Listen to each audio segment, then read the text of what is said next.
来，我们看一下哦，第6题，他说船只原本浮在水面航行，当它沉到海底后，此时船只排开水的体积和浮力依序为何？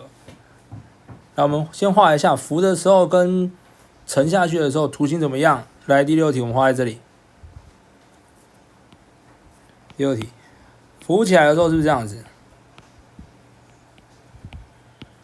沉下去嘞，是变这样子。我尽量画的一样大了，好不好？所以浮起来的时候会发生什么事情？排开一体的体积是不是有这一块，还有里面这里，对吧？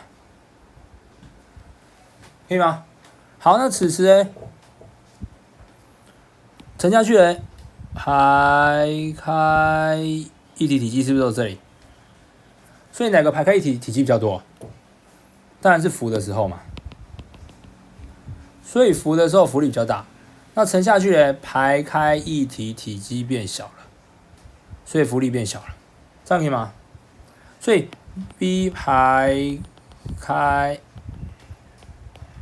一体，体积现在是大的，现在排开一体，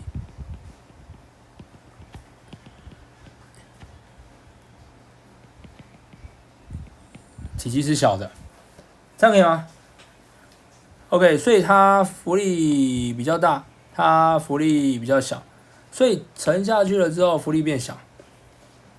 简单来说啦，浮力够大，你才有办法浮得起来。